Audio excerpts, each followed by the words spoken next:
Hi, I'm Matt Stash. And I'm Rita Manita. Welcome to Beer Reviews, where we review beer in a way that you, the casual beer drinker, can understand. So what are we drinking today, Rita? Well, I think that we're drinking some Golden Ales. All right, Golden Ales. Yeah, so Golden Ales, interesting story that I was reading earlier.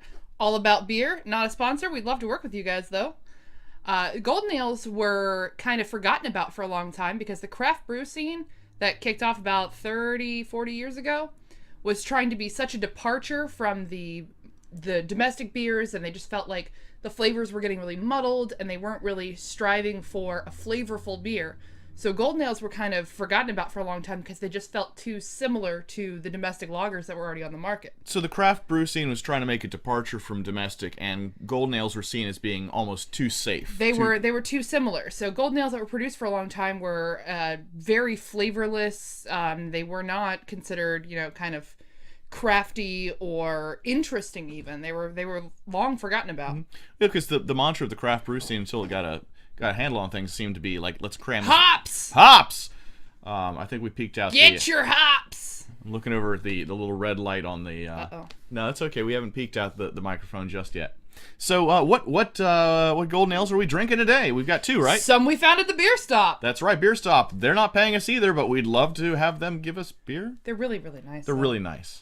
And they have one of those chillers. I don't know if you guys. Oh, yeah. I don't know if you guys are familiar with this concept, but it's just like a swirly device that you put your beer in, and after like 2 minutes it's cold, and then after 5 minutes it's even colder. But like, well, to correct you, it's not a swirly device. It's a stationary device that's full of swirly water. Yeah. Yeah. Yeah. The water's swirly. The device is stationary. It reminds me of the spittoon that it's not a spittoon, but my dentist had one of those sinks that you spit into. Oh, yeah. Yeah, so it was only one room that had that, but you spit in there, and it was the wallpaper that looked like wheat. Huh. Bringing us back around, let's have some hops and barley. Oh, hey, that was a great segue. Unplanned. So wait, what is this we're drinking? This is Americana Golden Ale from Barley Mow Brewing Company. Where are they out of? Largo, Florida. All right, I think I generally know where Largo is. I believe, and correct me if I'm wrong, this is just related to my experience from healthcare licensing, but I believe Largo is close to Clearwater, Pinellas, Tampa area. Mm-hmm. And that was not just a HIPAA violation telling them that you know where Largo is based on your healthcare Don't violate HIPPOs. That's right. Okay, so this is Let Freedom Brew, simple, honest craft. What is it good to pair with? Oh, pair with grilled wings, apple pie, Liberty. That's a place just down the street from here. Mm. Liberty is also not paying us, but we do like to drink there. All right, so this one, this does not appear to be a particularly filtered beer. It does appear to have some. What's the nice way of saying it? I was gonna say detritus, but I was gonna go with floaters. What's sediment? Sediment. That sounds sediment. Good. Has some sediment in it. Doesn't have any igneous in it though. Although I'm gonna metamorphize this. So this is a Golden Ale, and it's not, so a lot of the Golden Ales we get, Kona Big Wave Golden Ale is definitely one of the ones that I think of when I think of a Golden Ale, and I think of a really hoppy Golden Ale. It's almost like a Golden Ale is like a lesser pale ale. And what I was reading earlier was that Golden Ales tend to have much less characteristic hop flavor. They're not as bitter or piney as a pale ale, really, even from the same brewery. Now, what I've experienced with Golden Ales before is a lot of times Golden Ales will be very similar to a wheat beer or a Hefeweizen, in my personal experience, where they have that kind of mouthful of bread, green banana flavor to them. But a lot of the Golden Ales I've had more recently, since I made that judgment, have not been the case. And this is not the case with this. This is, it almost tastes a little bit like a cream ale, except crisper. Not as sour. It doesn't have like a extra sour. It's a little creamy, though. Yeah, it's a little creamy.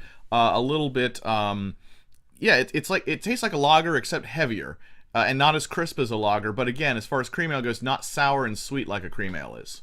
I think a lot of times the blonde ale and golden ale distinction are not only used interchangeably, but it also just sort of means not a pale ale, not quite a pale ale. It means that this is going to be a light beer, heavier than a lager, not quite as hoppy as a pale ale. I'd still drink a 6-pack, but... Is this a 6-pack beer for you? Yeah. This is I'd have another. So now, from a brewery we've never tried before, Americana, located just down the road, really a few hours away. Yeah. We'll have to make it down that way and see if we can sample some of their wares. Right, so what's up next? What's up next is a beer that is comes from a brewery near and dear to us. Oh, yes, good old Narragansett. Narragansett. Now, this is Fresh Catch, a refreshing golden ale, dry hopped with Citra. Okay, so I'm expecting it to be a little bit more hoppy, since they mentioned hops.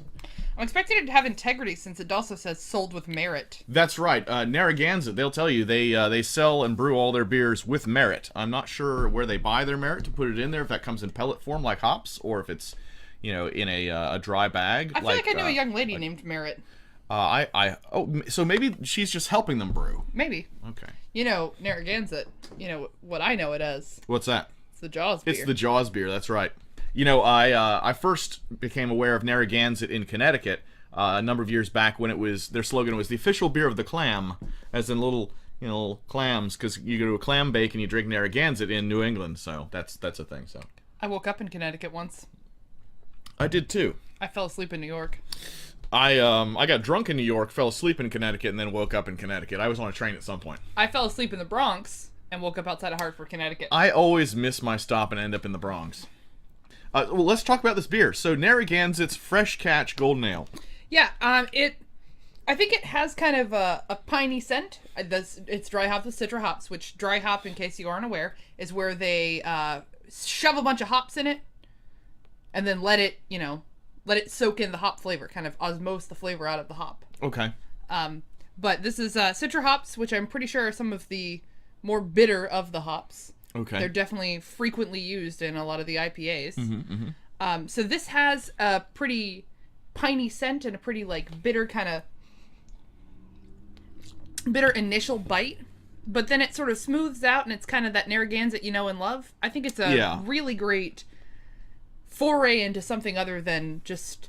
It does taste to me like it's based on a Narragansett recipe. I've mentioned before how I like Blue Moon when they take their beers and they make a specialty beer. It's basically Blue Moon with a slight variation on it, as opposed to Sam Adams, which will make you a stout and they'll make you a IPA. And this tastes like Narragansett with a little extra weight to it. It has a little more hoppiness, but I just drank a pale ale 20 minutes ago or so, and I've got to tell you, this doesn't taste nearly as hoppy as a pale ale. So if you're not a big fan of hops, but you do like a golden ale and you want something that has a little bit more flavor to it, this is pretty solid. On a scale of what would I do with it, I think I would definitely have another. I might even drink a 6-pack. And it's a 6-pack of Pounders. And that's the only limiting factor, is I'm not sure if I could kill an entire 6-pack of Pounders. Probably a 4-pack. Because that's like drinking 8 beers. So what about you, Rita, with this one? What do you rate it? I'd come close to a 6-pack. I'd definitely get 4 Pounders in. I'm Matt Stash. I'm Rita Manita. Thanks for joining us today on our Golden Ale episode of Beer Reviews, where we take the pretentiousness out of drinking beer. And put it into something else. Everything else. Everything else.